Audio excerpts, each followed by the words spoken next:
Agricology is a community of farmers and researchers sharing knowledge on agroecology. So we're doing that online in the field. So do get involved, sign up to the e-newsletter.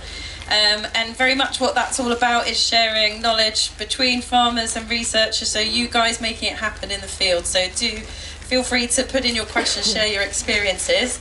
I'm really happy to welcome Abby Rose from Sector Mentor to talk to us about how you can become a soil health expert for your farm. Thanks, Katie. And hello, everyone. Great to be here. And yeah, I mean, I feel like it's the soil mecca. So everything is about soil health here today. And what we're really talking about is the journey of building soil health on your farm. And about empowering farmers, like myself and everyone here, to become soil experts for our own farms. So that we can really figure out how we're going to be on the journey of building soil health. So that's the context for today. A little bit of my background. My family, we have a small farm in Chile, although I spend most of the year here in the UK. And really, I wanted to tell you a little bit about how this all got started. So we, about a year and a half ago now, Pasture for Life, or the Pasture-Fed Livestock Association, got in touch via Niels Corfield, who is here somewhere, hand up at the back. And they were asking the question, how can we monitor the pulse of our soils? You know, as a farmer, you don't necessarily need to have exact scientific evidence about where your soils are at. What you want to understand is what direction are they moving in? Are they getting better? Or are they getting worse? You know, what can I do about it? And so together with the Pasture-Fed Livestock Association and Niels, we went out first onto Ian's farm actually and started doing a set of soil tests so that we could start to monitor if the herbal lays were working. You know, in the first year of herbal lays, what did the soil look like? After a third year of herbal lays, what did it look like then? What was the change? Was it having a positive impact? And so alongside that, I have a background in physics and technology, and so I was able to develop an app that helps you as you go out and do these tests. You can easily take photos and record, you know, how many earthworms do I have at this point in this field versus that field versus a good spot or a bad spot, and you can start to build up a picture of how things look over time.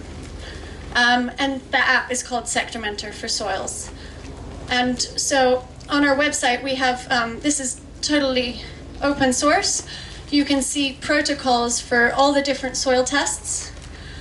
So for example, an earthworm count, if you click on that, it will show you how to do the test and what results you might expect and how to kind of score things. And then this just gives you a little overview of what the process is like. So you go out and you dig a hole, dig a hole, and you count how many earthworms there are. Did I press something? Oh, here we go. And then the app has a list of the tests. So you click earthworms, you add in your value, 5, and then when you get back home, you can compare between different fields, you know, how did my earthworm count compare, and also how is my earthworm count changing over time. This looks relatively negative, but you want to compare the same time each year. So don't try and go do your earthworm test in November and then another one in the middle of June, because you will definitely get different results because there aren't many earthworms around in June, although right now with all the rain there may well be. And then this is just showing the power of photos to really give a good overview of what the field looks like, and you can easily zoom in on any of those photos so that if you do want to talk to someone like an agronomist or someone else, another farmer who you want to compare results with. I mean, I always think this photo, it's actually from Fidelity's farm. It was quite an amazing moment where we went and looked, and just seeing how dry that soil was below those top 5 centimeters was a real shock to us all. Great. And this is to show that with other tests you can also compare fields and map over time. So really that's just an overview of how we are going about looking at trends over time in each field. You know, is my earthworm count changing? How is my infiltration rate changing? How can I try out different practices to affect those changes? And I'm very happy to introduce all the different farmers here who are in some way going out and looking at their soils to really guide their journey of each of you have in some way decided that you want to make changes. I mean, isn't that what farming is? Every year, try something different. And as you go, really learning by looking at your soil. So first up, I wanted to introduce Ian, and maybe you can tell us a little bit about your farm and your experience monitoring soils. Hello everyone, can we have the first photo? Just a brief word about myself. I farm in the Cotswolds. I was a conventional arable farmer. It's like an admission from Alcoholics Anonymous. But I'm a very keen wildlife photographer, and I realised that I was seeing so much wildlife elsewhere than our own farm. So we started, we became organic, and we have pasture for live cattle. We started to introduce herbal lays into our arable rotation. This is the picture from last year, or this spring, but it was sowed in the drought last year. All the herbs took, but interestingly the grasses didn't take quite so well. There's a thing on the side, sorry, it's this one thing. Pull that down. Okay, so this is what we're sort of aiming for in our herbal lays. Getting some tall grass grazing, getting a lot of biodiversity.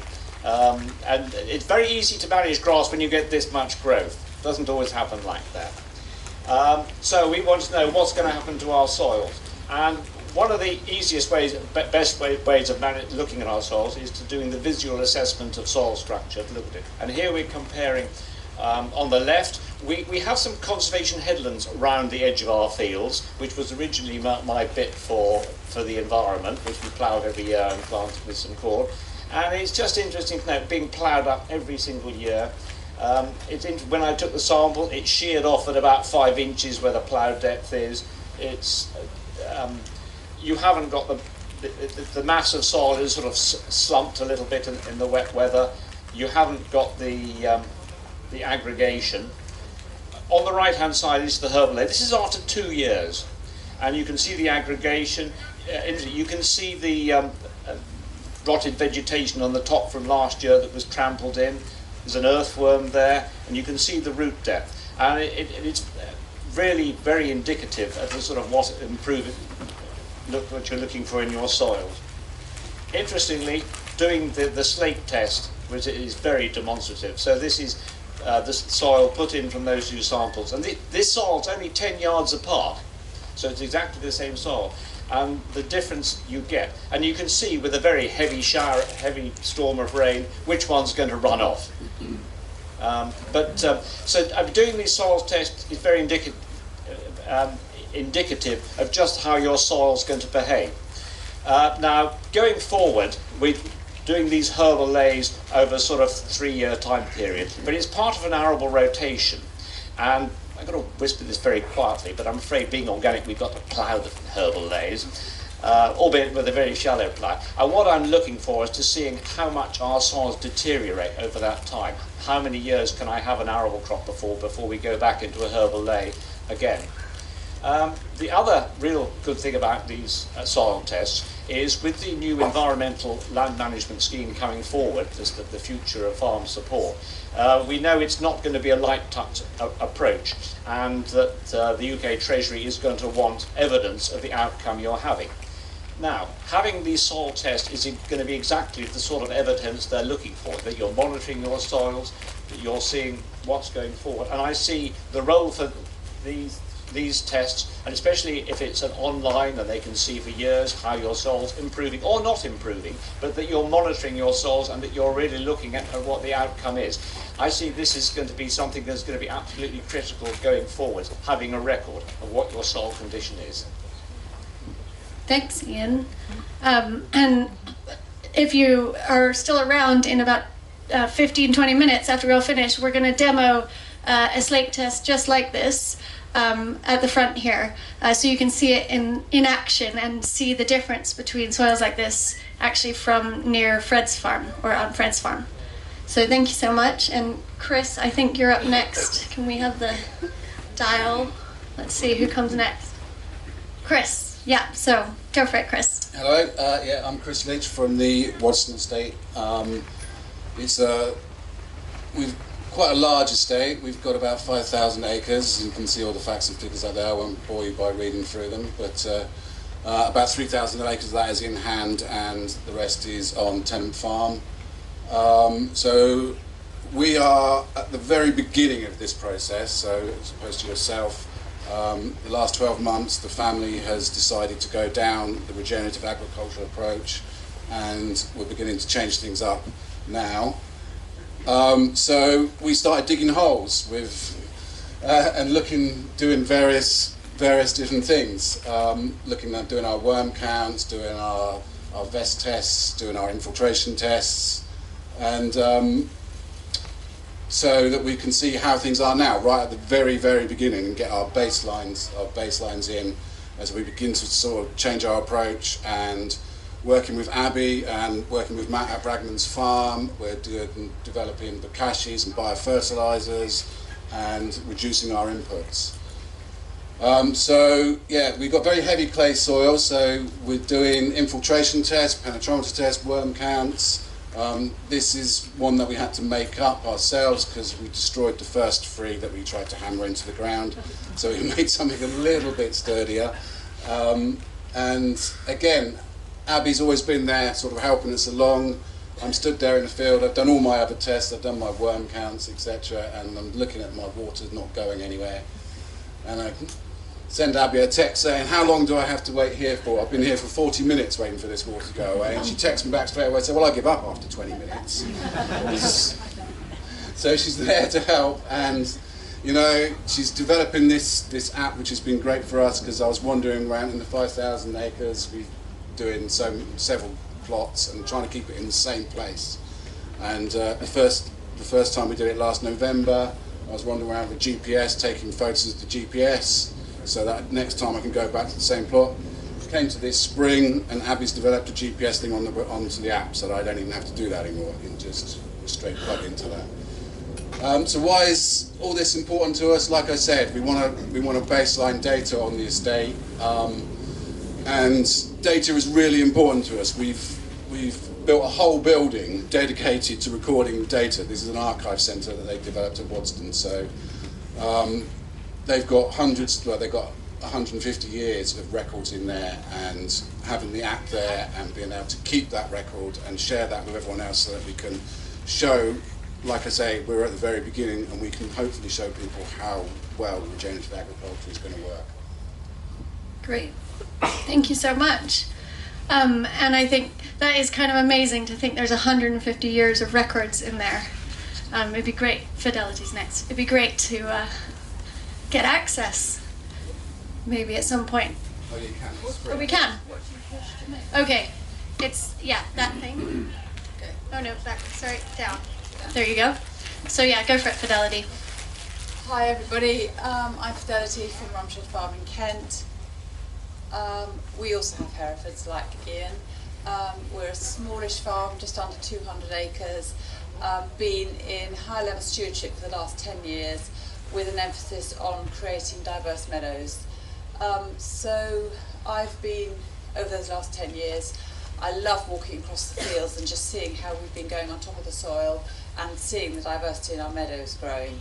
But actually, do you know what? It's never ever really occurred to me to dig below the top surface of the soil until I met Abby.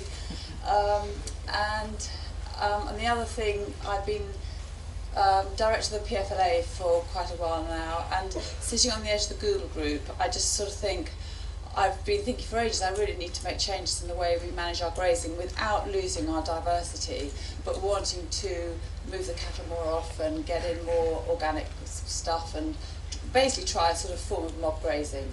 So Abby came along just the right time, because a bit like Chris, you know, I'd like to see the changes that are actually happening. And so Abby's app is just brilliant for that. It's basically here on my phone. It's in there. I can go around the fields. I have a little bucket with various bits in it, piece of rope for marking out a circle. Hang on, I should be moving this along. Doing lots of different tests over the last year and a half. So I've done. So we've apart from wanting to just generally improve the farm, we've also got some really poor fields. We had do-it-yourself stabling for years on the farm, and the horses, I can honestly tell you now, that photograph that Abby was talking about was a field we'd had starving horses in because they were laminitic, and it's trashed the soils. And I'd like to try, this is the field, to get that going again without resorting to ploughing or anything else, but just to use grazing and bringing in bales and things. So Abby's brilliant app means that you can test all sorts of things, the infiltration rate, you can count your worms. I would just like to say, Abby, that it's not actually the month. So I mean, this year, we in Kent we had 1 inch, less than an inch of rain in January. We had just over an inch in February. We had no rain between the middle of March and the end of May. I didn't count a single worm on any of those things. It was very, very depressing. But I'm now doing worm counts in June, and it's much more satisfying. So you can count worms, you can do your VES scores, you just pop it in your phone, and then when you get home, you upload it all and it goes onto the website. And I honestly think it's brilliant. There's far too many tests in it because there's not time to do them all, so you need to work out what's useful to you. And the one that I loved doing most of all was, in fact, whoops. Oh yeah, here we go. I like doing the slate test best of all because our soils are thick clay and then it never falls apart. I get 10 out of 10 on the slate test, but it makes me also realise that's a useless test for us to be doing. It's not one we should be monitoring with. So actually, because I want to increase the quality of our terrible clay soils, I'm going to continue to do this one here of measuring seeing how the stuff on the top, all the dead material, is going to be going into the soil, because that's one of the things I'm going to be working at. I will continue to count the worms and just only do it when it's been raining and it's wet, because otherwise it's too depressing. But basically, I think it's great if anyone wants to measure their soils and to see how it goes. But you do need to take a long-term view on it. I mean, I don't expect to see any results really for 3, 4 or 5 years. Maybe those of you who've been doing more mob grazing will say it doesn't take that long, but I personally feel it is going to take me easily that long, not least because we live in an extremely dry part of the country and have basically had a drought now, apart from June. But since last August, we had the driest winter we've ever known, the driest spring, and getting into different grazing managements for us is really, really hard, because we can't get the grass growing ahead of us because, frankly, it's not raining. And if you don't get any rain, you're stuck a little bit. But I can't recommend the app strongly enough. So well done, Abby. Thanks, Fidelity. And yeah, interesting also to see how, for you, seeing how the topsoil depth increases going downwards is actually really kind of what you're aiming for. And that is an important part of all of this, is in the beginning, you know, we have a large list of tests and you can see them all on the website, and to actually decide which ones you're going to do, that's really important, because it's all about what am I going to change, and therefore what do I want to be monitoring to see if that change has made a difference. So that is an important part of the process. And so finally, Fred, if you maybe want to share a bit about your experience of the soil monitoring journey. Yeah. Oh, yeah, it's opposite what you think. There you go. Hey everyone, I'm Fred. I was an arable farmer in Somerset. I took over a small family arable farm of about 250 acres 10 years ago. And I'm just going to take you through those 10 years, hopefully quick enough for you, Abby. There's only one photo, so I can't go on too long. I'll forget what I'm saying. Yeah, the first few years really, you know, I was producing wheat and trying to produce it as cheaply as possible, which meant growing as much of it as I possibly could to reduce my cost of production per tonne. And if you picture in your head a graph of the UK wheat yields, it's basically plateaued since the 90s, despite kind of genetic improvements of varieties of maybe 2% every year since then. So I guess as a small farm, I thought, well, I'm just going to be more productive than everywhere else because I've got more time to really focus in on the detail and try and break through that plateau. And I began to realise that actually, over just in 3 years of farming, I was using more and more chemistry, more and more fertiliser, just to stand still. And all the risk was with me. And so I guess the logic in my head, the penny drop moment, was, well, actually all the stuff that I'm using to drive the yield and therefore my productivity was actually the same stuff, unpacking the kind of natural cycling that can drive yield and soil health. And that's why we were stood still as an industry, and it's what I was seeing on the farm. You know, it's a nice narrative to tell, but it was what I was looking at when I was crop walking, and it was definitely what I was looking at when I was doing my gross margins. But it's not just enough to be unhappy with a system. You've got to unpack it, work out a way of stepping off of the conveyor belt, but also believe in something else, right? You've got to positively manage something. And for me, that was basically changing my understanding from a kind of input-output model of soil health towards one which is much more thinking about cycling of nutrients, nutrient availability, nutrient accessibility. Actually, in those 3 years where I was really trying to optimise my inputs, I was doing a lot of tissue testing as well as soil testing, and I began to observe patterns, particularly in crops like oilseed rape, which hit stem extension at a particular point in the year, and they basically want all their P or K in about a week. They don't want 300 kilos of available over the season. They want it on between Wednesday and Saturday. And so actually I stopped thinking about how much of X or Y is in my soil, and I started thinking about how available it was. And then when you go down that path, you suddenly start thinking, okay, what's driving nutrient exchange between the roots and the soil? It's actually a biological interaction. And then when you start positively managing that biological interaction, it tells you to stop using things like nitrogen for a start, but it also tells you that you need to think about carbon. So there's two big levers to my production system, which is pump carbon in the soil and think about diversity through the cropping system. And then as a result, I've now basically become a pig farmer, because some of the most positive levers of my production system are similar with you guys, is things, diverse herbal mixtures, putting perennial crops in the system, which if you're a small farmer, I probably shouldn't be saying this when all the fancy drills are parked up on the left, but when you have 250 acres, sometimes the drill isn't a tool that you can positively change. But if you've got a problem like burning off your soil carbon and you want to reduce your tillage, think over 5 years as an arable farmer what you could do if you put 3 years of grass in the system.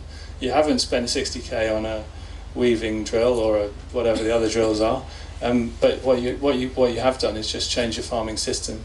And so part of this change from moving from sort of input optimization to input substitution is a total change in mentality of what for me what farming was about. Away from kind of thinking about gone down a rabbit hole here. So yeah, away from thinking about problems and trying to fix them with, for example, a drill or a chemical or a different input. I mean, take nitrogen for example. We're putting so much nitrogen on now that we're using N inhibitors, and N inhibitors don't just slow the release of what the soluble nitrogen you've put on, but they also inhibit all the biological produced nitrogen in the soil. You know, this is the kind of model we were on. It's just a totally broken system. And what you have to think about is when you see a problem, whether it's compaction or a particular weed or a pest pressure or nutrient availability, is you have to think, okay, that problem is actually a symptom of something wrong that I'm doing across my farming system. And that's a really positive way of farming. And the link, I guess, to what Abby wants me to say, what the actual real relevance of here, why I'm talking on Abby's hour slot, is really that the kind of things that we're talking about are quite woolly. You know, you can't go out and measure soil carbon necessarily. And actually, over 7 years of focusing on carbon and diversity in my systems, I wouldn't say that I've observed as a mixed arable farm a noticeable change, for example, in soil organic matter that a more pasture-based system might have observed, because we're drawing down on that when we crop for 2 years in 5. But what I do see is a high level of functionality at the output end. You know, 2 years ago we were growing 8 tonne a hectare wheats with just 80 kilos of nitrogen, 5 tonne rape crops with 40 kilos of nitrogen, and that was by focusing on positive management of cover crops, perennial crops and things. So when you focus back down on the farming system and change that rather than trying to technical fix it, really you need a new strategy of monitoring what's going on, and that basically involves walking around your farm, digging holes and looking for changes and looking for things which are kind of metrics for other things rather than how much carbon have I got, how much PKN. It's about the functionality. So some of the tests that we do on using the app are things like slake tests, and Joel Williams' talk earlier on, he was absolutely talking about soil aggregates and the importance of stabilising soil carbon. And that's exactly what the slake test is trying to prove. So it's a kind of metric for all the things that we're talking about at the show, I guess. And worms can be, as they're higher up on the food chain, they're kind of an indicator of a healthy food chain before then. So, yeah, if I don't know how to count bacteria and fungi, but I know how to count worms. So picture. This is just a visual expression of that, because my roots, that's a spring oat part of a cover crop. And my spring oat roots 10 years ago didn't look anything like that. And these are the kind of things that we're seeing differrently on the soil. That's the soil stuck to the roots, because the oat plant is associated with all the healthy mycorrhiza and bacteria on the rhizosphere, extended its zone of influence in the soil, and that's where we're driving our input use efficiencies and things. Sorry, Abby. No, it's great. And no, and I guess when I first saw this photo, and I mean on Instagram, it's been quite a phenomenon, this photo, because in a way, like, the question we're all asking is like, how alive is my soil? You know, how much is my soil working for me and with me and for the farm? And this is like the best indication that your soil is alive, because all of that stuff that's stuck to those roots, that's essentially little my understanding is that it's exchanges of nutrients and carbon is happening all along those roots, and that's just, yeah, I don't know, it's so exciting. And I think, Fred, you did tell me that, you know, you started to, the first 3 years were a lot of belief, and that when you started to see things like that, that's when you started to know it was working for you, the change in practice, because sometimes it's not always obvious immediately. Is that right? Yeah. Cool. Okay, great. So I think Annie is here somewhere. Okay, Annie. So maybe Annie's going to take us through a slake test. It's going to be kind of hard to see, but if everyone could crowd round. Yeah, maybe we should do it here, and then you can hopefully see. Yeah.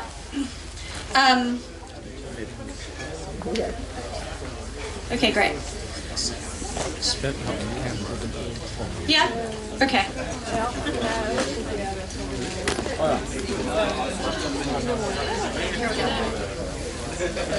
You want to put it on the bale, or you want to put it that way? Okay, great. Okay. Yeah, no, you can talk. Do you want to talk? Okay, so I'll just, Annie can introduce herself in a sec here, but we're going to do a demo of a slake test. Fred kindly brought some soil from his farm and then from an anonymous neighbor's farm, so that we can see the difference in management and what that looks like when you do a slake test. Because I think one of the most powerful tests we've found, and the ones that are most popular, are those that have a very visual element to them. You know, like counting earthworms, doing the slake test, that rhizosheets, all those things, you know, they kind of imprint on the memory, and you remember, oh yeah, that field looks like this last year, for example. Okay, so Annie, you want to introduce yourself? Hi everyone, my name's Annie and I work a bit with Abby on sedimentary soils, and I'm going to do a soil test demo for you, so I'm like glamorous assistant.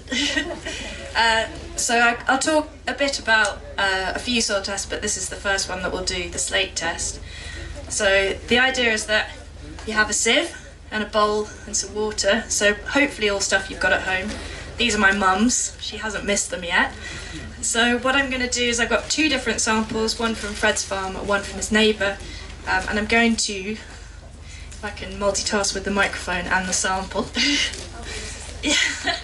So I'm going to get some aggregates out of the sample. So we're going to do Fred soil first.